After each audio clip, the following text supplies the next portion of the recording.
For many of us marketeers, those blanks can be very intimidating. The mind monkeys are completely out there. Hey there, I'm Mags, also known as the Marketer Whisperer. If you've ever felt the doubts and pressures of leadership starting to sap your confidence and passion for this amazing job, then this podcast is for you. As a former marketer myself, I've lived through the chaos of consumer brands for over 16 years, so I do get what you're going through. And that's enough to leave any smart and driven marketer feeling like a burnt out version of their former self. But it doesn't have to be this way. So on this show, I'll be sharing pragmatic tips and also real stories to help you feeling confident, creative, and passionate about marketing leadership again. Well, presenting is a big part of our marketing role at a conference, to the senior leadership team, to the cross-functional team, to our buyers, to our colleagues, our boss. So I want to ask you this then. If you feel you're out of breath when speaking in public, or if you're swallowing some words or losing your audience as you're speaking, or how about when others often ask you to repeat what you've just said, then you're probably affected by this syndrome called the Auctioneer syndrome. And that's because your natural speaking pace is at double the speed. Have you ever heard a proper auctioneer do his or her job? It's actually fascinating. I can't do that. I don't speak as fast as them, but I find that amazing to hear and listen to. So whilst your friend may appreciate, your voice messages being quite, fast, speaking at double the speed is much less handy when it comes to the boardroom or any presentations that you do. So many things play a major role here. Your emotional state, your level of stress, or whether you're even tired. Your body is trying to release that tension by speeding up your pace and also trying to get you to flee the scene. So there are easy methods to work around it and learn to slow down without it feeling really awkward or even uncomfortable. Remember, most of your awkwardness comes from what you're saying inside of your head. It's not the audience that is thinking that at all. So here are 3 steps to slow down your pace, gain confidence, and improve your impact. Step 1, inhale and exhale, breathe basically. So when you're about to do something where you're being brave, you tend to take a deep breath to calm down and really focus, right? Well, it's exactly the same before you start presenting your annual plans to the senior leadership or whatever situation you're in. Breathing is the key to having a clear speech that flows very well. So take the time to slow your heart rate so that you can speak clearly. And it's the best way to lower your pace. You'll see it works every time. I'm actually doing it right now because usually I just go a bit too fast for a podcast. You just need to make sure you have blocked, say, 5 minutes before the presentation or the event in order to not rush it, because that's going to be counterproductive, and do your breathing exercise. So here's how it goes. You inhale for 2 seconds and exhale for 4 seconds.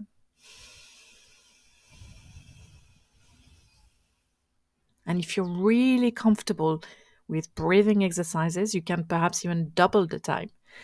Do that for a couple of times and you'll see you have calmed down your nerves.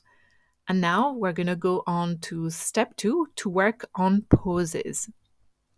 Basically, the problem that we have with a fast speaking pace is our fear of silence, emptiness, blank, nothingness.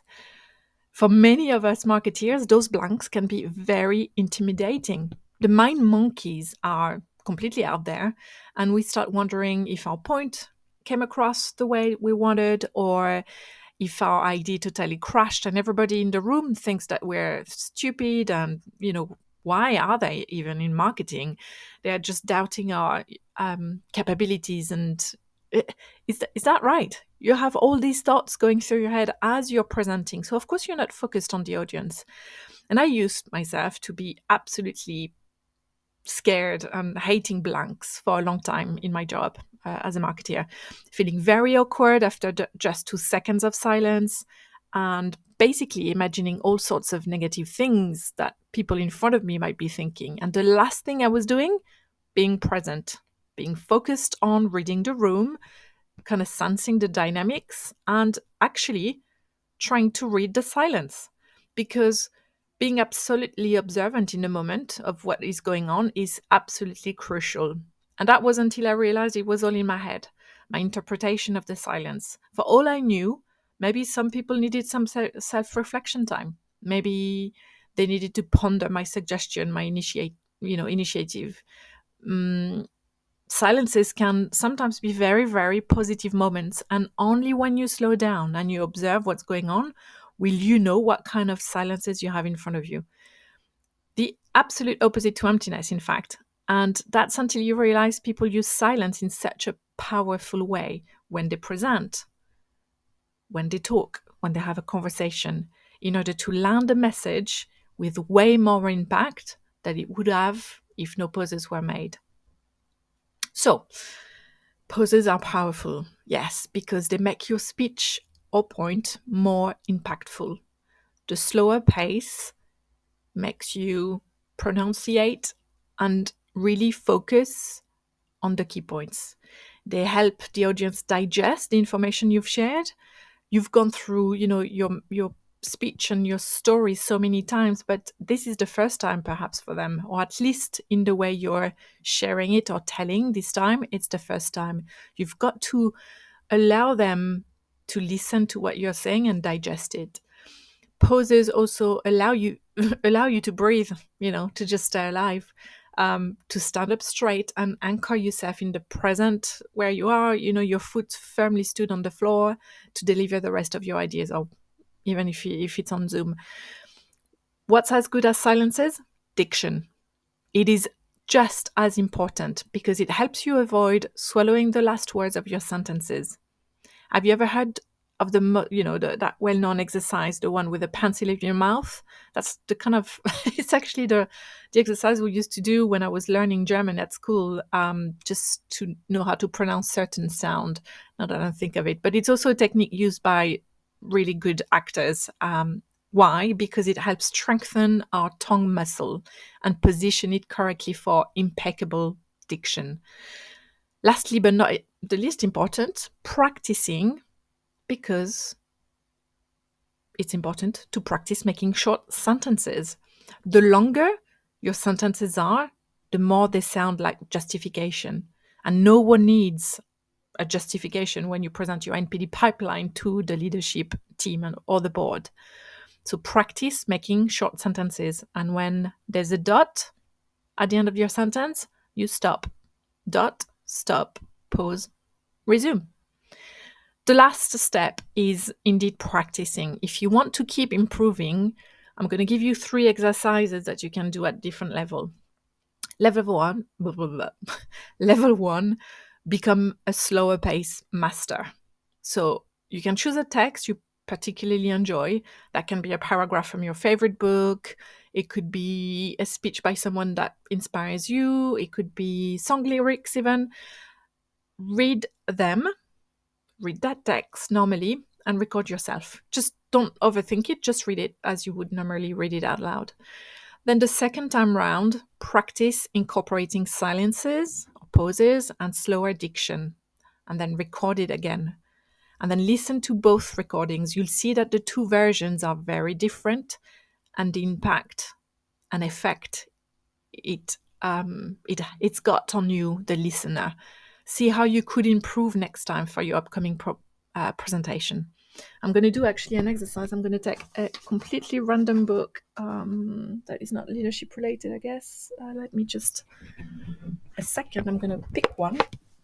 It's going to be in the bookshelf. There we go. There's lots of books around me.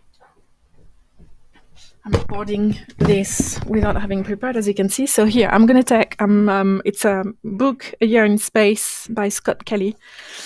I'm just going to open a page and just pick a random paragraph, right? I'm going to read it first without paying much attention. So The cosmonauts report on the atmospheric pressure of the station, information their flight controllers can see plainly on their own consoles. Next, they have to read back a list of the orbit parameters that, again, the ground already has. They send them up to us. I find this waste of time maddening, but maybe it's an excuse to talk to the crew and gauge their moods for and frustration levels. Right, that's it. So that was a bit shit, actually. I swallowed my words. To be honest, I didn't know the text, but still, when you present a brand plan, you don't learn every word by heart. So sometimes you don't even know what you're going to say next. This is very important. Um, I'm going to read that same exact same paragraph by pausing and really looking at the commas and dots to incorporate silences and to actually slow down. Right? Let's go. The cosmonauts report on the atmospheric pressure of the station, information their flight controllers can see plainly on their own consoles. Next, they have to read back a list of the orbit parameters that, again, the ground already has. They send them up to us. I find this waste of time maddening, but maybe it's an excuse to talk to the crew and gauge their moods and frustration levels. I'm not really sure if I did a great job there. It might bore you for some of them. Some of you might really enjoy that topic. Anyway, you can see how with practice, because I've not even practiced it now, and perhaps I could have chosen a better paragraph, you can really learn better messages and make an impact. This is what acting is during the movies. You've got tones of voice. If everything was monotonous and said at the same speed, you'd fall asleep in no seconds. So take this to your next presentation in a boardroom, and you'll see the impact it's got. Then the level 2 is to become a master of impactful poses. So again, use your favorite text, and just like I did before the first time, at each punctuation, try to mark and pause with a 2-syllable sound effect out loud, like tick-tock, cuckoo, I don't know, yum yum, whatever you fancy. And then the second time you read that same text, forming the sound effect in your mind so you don't say it out loud. And then the third time you can include that 2-second mental stop naturally to incorporate pause. And the more you do that, the less you'll have to actually practice because it will become more natural to you. Level 3, become a master of articulating, right? So I'm actually pretty bad at that. Pick your favorite tongue twister, especially because it's not my native language. There's dozens of them online. I've checked before the recording the podcast, and you can even pick some based on a letter that you want to improve your diction on, because we're all different in terms of our tongue muscle, and some letters might trigger you more than some other people. So at first glance, these phrases seem really far-fetched, but they're very, very good and excellent exercises for improving your articulation without swallowing your words. So if you have come this far in the podcast, I want you to remember those 3 things. Breathing is the key to flowing and clear speech. Learn to catch your breath, like, I don't know, in a long distance race. Really practice breathing. Second, pauses and silences are essential and give power to your message. Make peace with them and just observe how effective they can be.